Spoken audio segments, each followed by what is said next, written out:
El Señor esté con ustedes. Y con tu espíritu. Lectura del Santo Evangelio según San Lucas. Gloria a ti, Señor.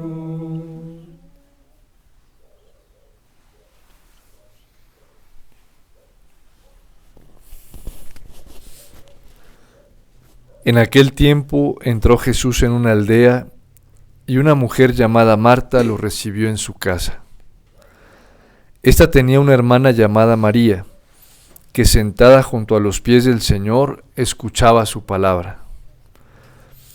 Marta, en cambio, andaba muy afanada con los muchos servicios, hasta que, acercándose, dijo: Señor, ¿no te importa que mi hermana me haya dejado sola para servir? Dile que me eche una mano. Respondiendo, le dijo el Señor: Marta, Marta, andas inquieta y preocupada con muchas cosas. Solo una es necesaria. María, pues, ha escogido la mejor parte y no le será quitada. Palabra del Señor. Gloria a ti, Señor Jesús.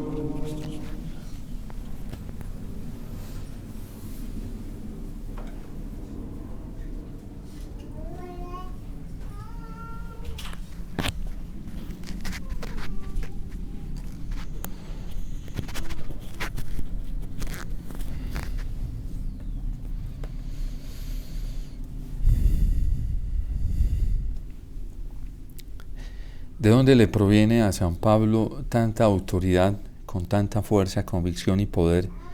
Primero, para predicar el único evangelio del Señor, y luego para corregir a quienes se están desviando y están acogiendo otro evangelio distinto al verdadero, al único. De hecho, este es el trasfondo del inicio de esta carta a los Gálatas. San Pablo tiene una preocupación muy grande porque en Galicia, a quienes él ha evangelizado y a quienes les ha entregado el fundamento, la piedra angular de la fe para construir, se están pasando a otro evangelio distinto al que han recibido y además distinto al verdadero. De hecho, muchas de las cosas que San Pablo está exponiendo aquí son argumentos con los cuales él se justifica para decirles que él está cimentado en el verdadero evangelio. Primero, porque no lo recibió de hombre alguno. La experiencia profunda del amor de Dios que San Pablo tiene, que San Pablo ha recibido, la recibió directamente de Jesucristo. No la recibió a través de ningún hombre, no la recibió a través de la tradición judía, la recibe personalmente de Jesucristo. La experiencia del amor de Dios se ha manifestado como un don gratuito, como un regalo venido del cielo a través del Espíritu Santo que se manifestó en la vida de San Pablo y pudo ver verdaderamente quién era Dios. Tanto que cuando recibe aquella manifestación que nos cuenta San Lucas en los Hechos de los Apóstoles y cae al piso porque ve una gran luz, escucha una voz que le dice: Saulo, Saulo, ¿por qué me persigues? Y el interrogante que brota de él inmediatamente: ¿quién eres, Señor? ¿Quién eres?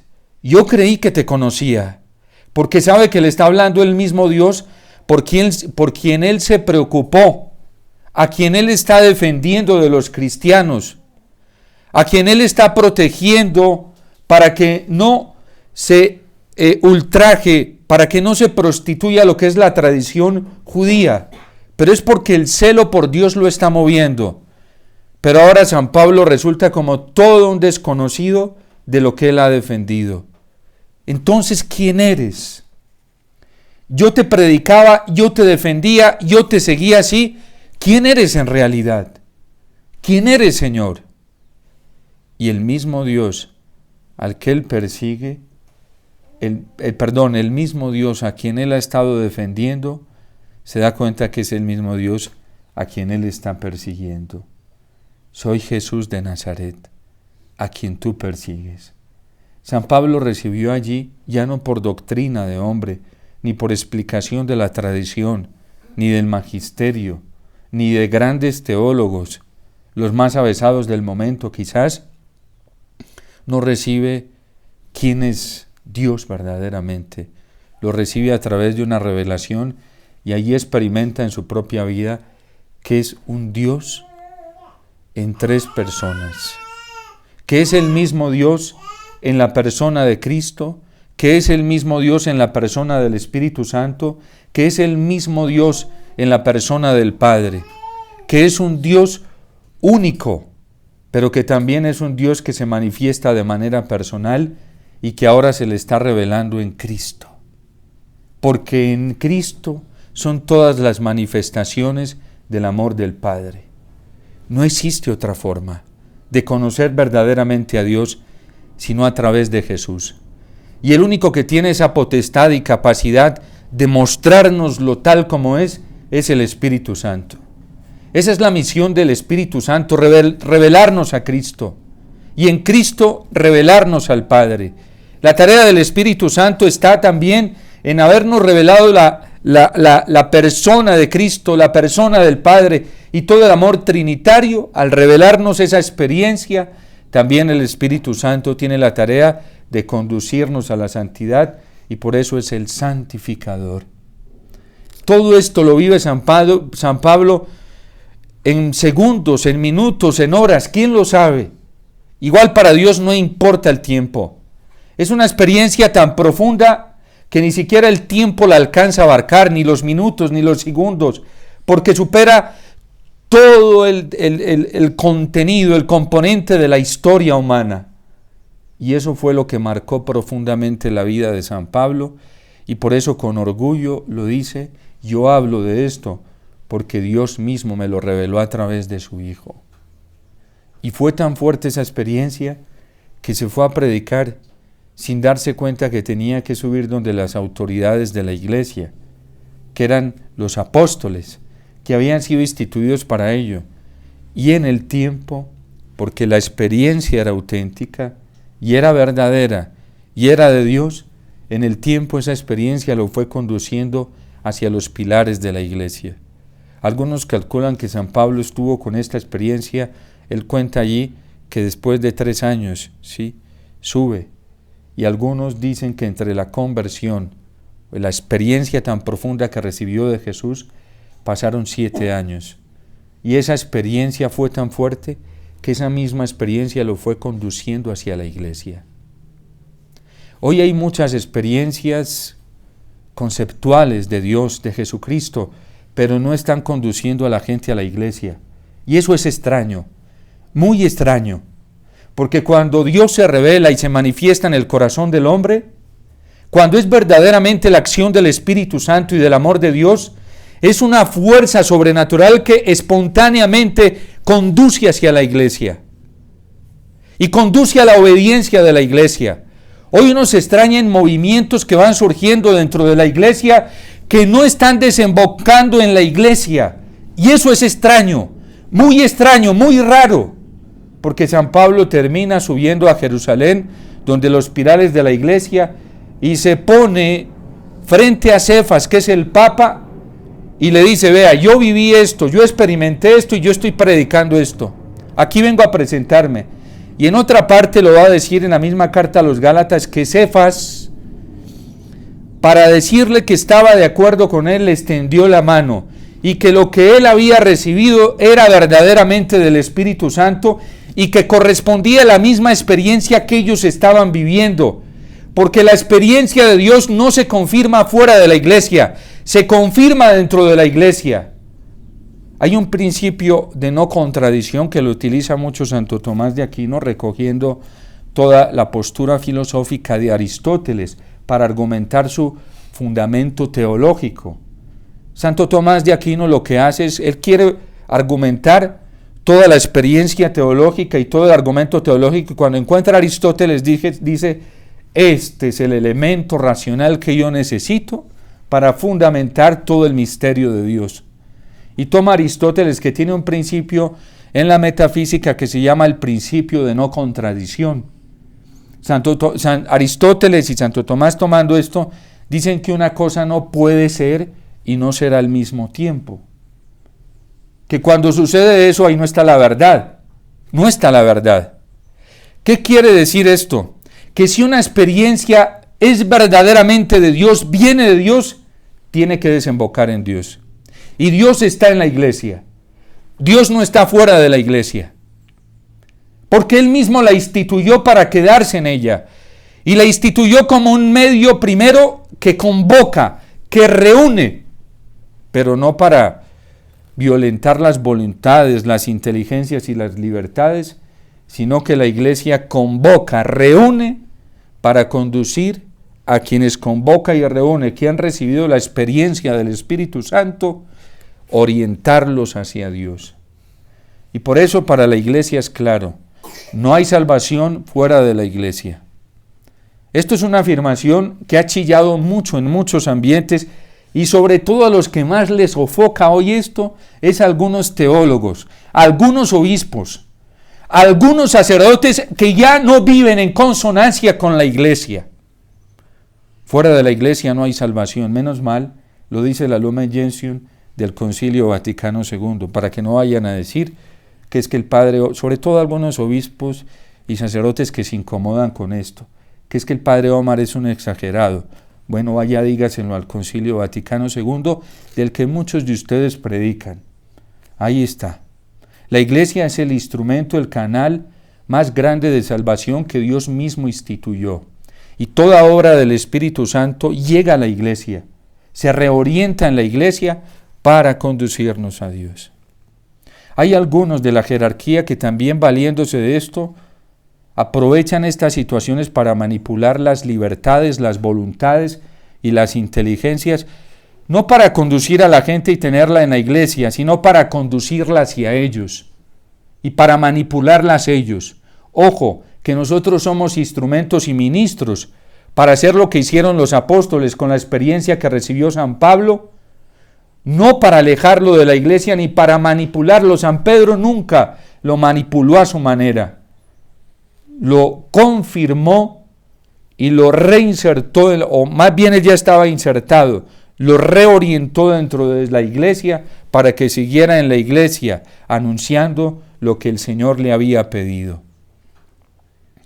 Por eso nosotros tenemos que cuidar de que si nuestra experiencia es de Dios, el demonio no la vaya a desorientar, porque el primero que llega a empantanar las gracias es Satanás. Cada que uno recibe una gracia de Dios, Satanás llega a confundir, ¿sí? Y es el primero que aparece como pregonero diciendo, no, es por acá, métase por este lado, por este otro.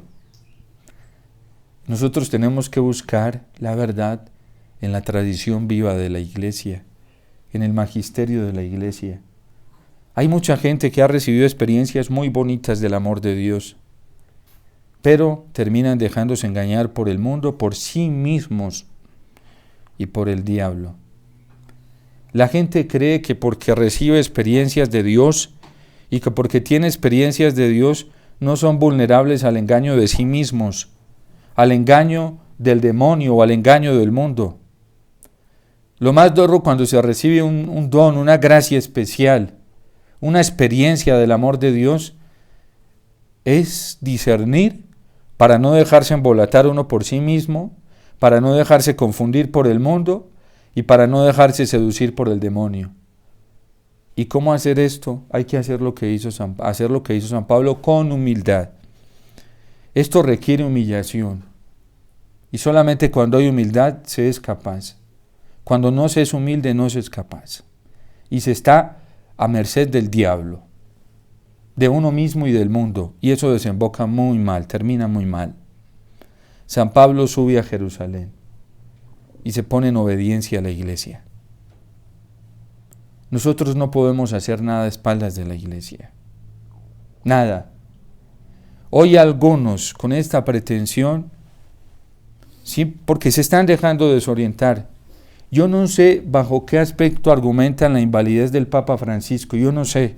Eso se lo inventaron los hombres, ¿sí? Pero eso no puede venir de Dios. Y ya formaron su rancho aparte. Y eso es muy delicado. Y otros también, quizá yo no voy a decir si peor, porque ambas líneas son dañinas. Otros se están dejando viciar dentro de la iglesia por una corriente progresista, relativista y liberal, que están dentro, pero que no quieren aceptar la tradición viva de la iglesia. Les sofoca el aspecto moral y los criterios morales que la iglesia ha vivido. No es que la iglesia los haya establecido, los estableció el Señor dentro de su amor para cuidar nuestras vidas, pero no quieren aceptar los criterios morales de la iglesia y buscan cambiarlos desde adentro. Y en eso hay sacerdotes, obispos, laicos, empeñados en eso. Ambos extremos son tan dañinos. Por eso María escogió la mejor parte que no se le será quitada, porque solo quien está a los pies del Señor está seguro, está muy seguro, pero quien se deja apartar de la luz comienza a envolverlo la tiniebla. Este fin de semana estaba predicando un retiro y yo le decía a la gente cómo estamos padeciendo hoy por alejarnos de la luz. Y yo les explicaba a ellos, miren, si aquí está la luz en todo su esplendor, y yo estoy a tan solo unos centímetros de la luz, ¿sí? Y si yo estoy cerca de la luz y miro todo alrededor estando cerca de la luz, ¿cómo veo? ¿Cómo veo las cosas? Pues las veo con mucha claridad y las puedo describir con muchísima claridad. Pero si yo me comienzo a distanciar de la luz y allá al otro extremo está la tiniebla, ¿sí? Que también la tiniebla se extiende con densidad y con fuerza, y me voy alejando de la luz hacia el otro extremo, ¿qué va a pasar? Que las cosas ya no las voy contemplando con tanta claridad. Eso está como el que tiene problemas con la vista, ¿sí? No es lo mismo cuando ve de cerca que cuando ve de lejos. Y entre más se aleja del objeto, más confuso ve el objeto, ¿sí? Entre más nos alejamos de la luz que es Jesús, su Eucaristía y su palabra, que está dentro de la iglesia, más confusos vamos a estar. Y con menos claridad vamos a ver las cosas. Por eso María ha escogido la mejor parte que no se le será quitada. La iglesia lo que está haciendo es conducirnos a Cristo. Y todo lo que no nos conduzca a Cristo, Eucaristía dentro de la iglesia, sí tenemos que ser desconfiados con eso. Sí, con quien venga con esas cosas. Porque hoy hay devociones, hoy hay doctrinas, hoy hay leyendas, hoy hay mitos teológicos, lógicamente. En el ámbito espiritual, pastoral, dogmático, mariológico, todo está, esto está tan inflado, tan hinchado, pues que solo Dios va a solucionar esto. Solo Cristo lo soluciona. ¿Y en quién lo va a solucionar rápidamente? En el que haga lo que hizo María. ¿Sí? Cuando llegó a la casa, ¿qué hizo María? Se fue a los pies de Jesús. A lo mejor Marta estaba incómoda, ¿sí? Porque Marta en el fondo de su corazón sabía que lo que hacía su hermana era lo más correcto, ¿sí? Pero eso hacen hoy eso es como Caín y Abel, ¿sí? ¿Cuál es el problema de Caín? ¿Por qué se llena de envidia? ¿Por qué se llena de celos? Porque Caín sabe que lo que está haciendo su hermano Abel es lo más correcto. Y que su hermano Abel es tan generoso con el Señor por la experiencia que ha recibido del Señor, porque se siente profundamente amado por Dios. Solo un corazón que se sienta profundamente amado por Dios se vuelve generoso. Cuando no está la experiencia del amor de Dios en el corazón, nuestros corazones son muy mezquinos, egoístas. Sí. Pero cuando hay experiencia, hay generosidad. Como ayer lo decía la parábola del buen samaritano. Sí. Fariseos, escribas, sacerdotes mezquinos, porque no vivían de la experiencia del amor de Dios, vivían de la experiencia de sí mismos, del legalismo, de las normas, pero no de Dios. Y un samaritano extranjero que nunca se pensaba que pudiera tener la experiencia de Dios en su corazón, la tuvo y le alcanzó para acoger a este hombre herido, ¿sí? Curarlo, echarle aceite, ponerlo sobre su cabalgadura, luego de ponerlo en su cabalgadura, llevarlo a una hospedería, pedir que lo cuiden, se queda allí, luego a su retorno pide que lo cuiden, incluso paga lo necesario, pero si hay que pagar más, a mi vuelta te lo pagaré. Un corazón que no experimenta al Señor no es capaz de... Es un corazón que se encierra, se vuelve egoísta, se encasilla, no ve salida, se mete en un laberinto. Pero un corazón que vive de la experiencia del amor de Dios es un corazón dadivoso. Aquí lo vivimos nosotros con nuestra fundadora. La capacidad de acogida que tenía nuestra madre Alicia, eso era una cosa impresionante. Y para todo el mundo, para todo el que viniera, si eran evangélicos, protestantes, no creyentes, sicarios, lo que fuera, siempre tenía unas manos abiertas y un corazón muy grande para manifestarles el amor de Dios. ¿Y por qué tenía esa capacidad? Porque tenía a Dios en su corazón, porque vivía continuamente del amor de Dios. Los que vivimos cerca de ella sabíamos lo que era esa mujer. Solo bastaba mirarla de lejos para saber que ahí estaba el amor de Dios. Pero cuando no vivimos de esas, por eso San Pablo su generosidad es tan grande, se va sin miedo. Y allá se tira a evangelizar, ¿sí? Y se hace todo con todos, con el gentil, con el judío, todo tiene la capacidad de desbordarse. Nosotros si no la tenemos que procurar esa experiencia del amor de Dios. Porque el amor de Dios es un amor generoso. Pero ¿qué está pasando? ¿Por qué hoy muchos en la iglesia se están encerrando? Estos que se están tirando para un lado, rechazando a la iglesia y la forman a su manera, porque no tienen esa experiencia profunda del amor de Dios que conduce a la comunión con la iglesia. Y los otros aquí a este lado, queriendo cambiar las exigencias morales que son fruto del amor. Ojo que toda la postura moral de la iglesia solamente es para gente que se siente amada. Eso le entra en reversa a una persona que no ha experimentado el amor de Dios. Por eso el catecismo, que lo trae bien organizado sistemáticamente, trae la parte moral en la tercera parte. Porque quien no ha vivido esa experiencia que vivió San Pablo no está capacitado para sujetarse a esas exigencias morales. Le entran en reversa, le producen náuseas, ¿sí? No le acomodan. Y cuando nosotros no nos acomodan los criterios del Señor, vaya problema. No tenemos la experiencia de su amor. Y no la tenemos porque Dios no nos la quiera dar. No la tenemos es porque no estamos dispuestos a renunciar, a sacar tanta basura de nosotros, a desligarnos de nuestros criterios, a tirarlos a la basura.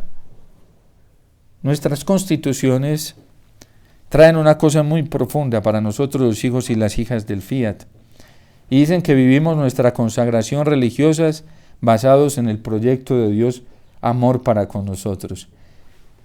Y nos describe cómo funciona ese proyecto. Dice que lo primero que tenemos que hacer es vaciar, sacar todo lo que no es de Dios. Si yo no saco tanta basura que me está intoxicando de criterios, de pensamientos, de formas de ver a Dios, que era lo que tenía San Pablo, el Espíritu Santo no va a tener dónde orar. Y a veces nosotros somos tan tremendos psicológicamente que nos anclamos en nuestra seguridad como si nos ofrecieran algo. Si lo que nos hacen nuestras seguridades es matarnos por dentro. Nos matan. Y nos da miedo porque es que nos quedamos, y si yo renuncio a todo esto y después no, la promesa de Dios nos dice que lo saquemos, que lo que hay aquí es muy grande. Y San Pablo lo dice, fíjese que esa luz lo dejó tan encandelillado que tuvieron que cogerlo de la mano y llevarlo porque no podía ver. Y solo cuando la iglesia, miren lo que es la humildad de un hombre tan grande. Cuando fue y pidió ayuda a Ananías, ¿creen que no necesitamos de otros? ¿Creen que en la iglesia? A mí no me da pena como sacerdote pedirle oración a la gente. Además se lo aprendí a mi esa mujer era tremenda. Ver a toda una Madre Alicia, una santa de esas, que Dios obraba prodigios y milagros a través, pero tremendos, ¿sí? Aquí a las hermanas hacen sino llegarles cada vez notificaciones de milagros a través de esta mujer, ¿sí? Y nosotros es que lo vimos en vida, ¿sí? No necesitamos que ella hubiera muerto, haberse ido al cielo para saber la convicción. Y a veces ella se veía enfermita y a cualquiera le decía, me impones las manos, oras por mí. Yo lo vi a mí mismo, a veces, mijito, oras por mí, sin ser sacerdote. Me cogía la manito, mijito, me oras por mí, ¿sí? Hasta protestantes aquí oraron por ella. Y lo vimos. A ella no le importaba, miraba a los ojos de una persona de donde viera que alguien podía hacer un beneficio. Ore por mí. Y eso lo vimos quienes vivimos aquí al lado de ella. A San Pablo, el Señor, ay, mijito, entonces no creas que yo todo te lo voy a dar, te vas a ir donde Ananías y él te va a imponer, vas a tener que ir a pedirle oración a Ananías. Y Ananías le impuso las manos y cayeron las escamas de sus ojos.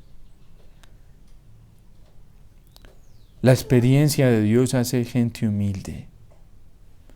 Humilde. Miren, Cristo mismo no tiene problema de manifestarse, Él, todo un Dios, de manifestarse como un necesitado entre nosotros. Él, siendo Dios, Él llega al pozo de Siquén y aún los samaritanos odiaban a los judíos. No, me va a hacer daño. Ahora sí, aquí me va a sacar una retraila y me va a fusilar. Como Cristo tenía el corazón sano, no le importa. Si lo vacía, no le importa, ¿sí? Si lo insulta, no le importa, como hacían los samaritanos. Y llega una mujer que está cargada de veneno, típico veneno, y le dice, dame de beber. Pide beber, esta mujer lo va a estrangular, lo va a volver nada así. La humildad. La humildad del Señor. Voy a contar esto. No sé si sea temerario al contar. Una vez yo estaba muy prevenido, tenía un prejuicio, porque me habían dado tanto garrote, ¿sí? Que ya tenía como cierto miedo, tenía una herida muy profunda, ¿sí? Tenía miedo de acercarme a personas porque dije, estos me van a acribillar, van a aprovechar el momento para darme. Y Dios, el Señor, que es, no a la pues sí a la fuerza, pero no a la fuerza, porque al fin de cuentas yo fui el que acepté, ¿sí? Y yo en un principio dije, yo no voy por allá, yo no me le voy a acercar al sacerdote, ¿para qué? Si cogen y, ¿sí? Y fui. Por una experiencia que tuve con Jesús sacramentado, me dio una cosa muy dentro de mi corazón que yo tengo que acercarme a ese sacerdote. Cuando fui, ese sacerdote me mira a los ojos, ¿sí? Me presenté, bueno, hermano. Cuando llega un momento y me mira a los ojos y me dice, ¿me confiesas? Y yo me desarmé porque no era ese sacerdote. Era Jesús. Y yo dije, Dios mío, yo tan soberbio. Y tú eres capaz, me desarmó el Señor. Yo me fui en llanto. ¿Ustedes que no creen que es capaz de hacerlo? Dame de beber, le dice a una mujer samaritana. Y la desarmó. No pudo ella con la humildad de Jesús. ¿Cómo tú siendo judío me pides de beber a mí que soy samaritana? Si tú sabes que los samaritanos estamos con 1000 fusiles dispuestos a acabar con cualquier judío. La desarmó. Y ahí aprovecha a Jesús, ya cuando ella, si nosotros comprendiéramos el grado de la humildad de Dios, así es, Él desarma a todo el mundo así. A San Pablo lo desarmó dejándose perseguir por él mismo. Se dejó perseguir por él mismo y lo desarmó. Pidámosle al Señor esa gracia, porque hay que sacar hay que vaciar, hay que tirarnos por el piso, bien en el piso, para poder encontrar la grandeza del amor de Dios. Y podemos solamente, la iglesia no es para gente soberbia. Es que no, por mucho que uno trate de encajar, no encaja, no es capaz. ¿Sí? Eso es como cuando tú eres talla en zapato 39 y te dan un 36. Y dele y intentas y estiras por un lado a ver si no te encaja, no te metes, ¿sí? La iglesia tiene una talla y una medida. Y por más de que tratemos de encajar, eso es espiritual, por eso es un cuerpo místico. Si no llegamos a los niveles de humildad que se requiere para estar en este cuerpo, no vamos a encajar ni a la fuerza ni de ninguna manera, nada, ¿sí? No es de otra manera. Entonces pidámosle, porque hoy la soberbia nos está ganando a muchos. Y el diablo feliz echándole, como ya prendió la hoguera y tiene bastante leña, el diablo es feliz echándole leña a esa hoguera para que se encienda más. Pues es la experiencia que tiene San Pablo. Y en ella permanece, en esa experiencia permanece la iglesia. No permaneció en los soberbios. Menos mal, la iglesia es una entidad espiritual. Aunque es una entidad social en esta tierra, es mucho más profunda su dimensión espiritual. Y de repente el que cree que está jurídicamente en la iglesia como institución social, puede que ni siquiera esté en la iglesia como cuerpo místico. Porque el requisito más grande e indispensable para poder estar y encajar en la iglesia es la dimensión espiritual. Así nos lo enseña la Lumen Gentium del Concilio Vaticano II. Entonces tenemos que vaciar el corazón, desmontarnos rápidamente, rapidito, si queremos disfrutar de ese amor del Señor, de esa experiencia. Si no, es muy difícil. Dios te salve María, llena eres de gracia, el Señor es contigo. Bendita tú eres entre todas las mujeres, y bendito es el fruto de tu vientre, Jesús. Santa María, Madre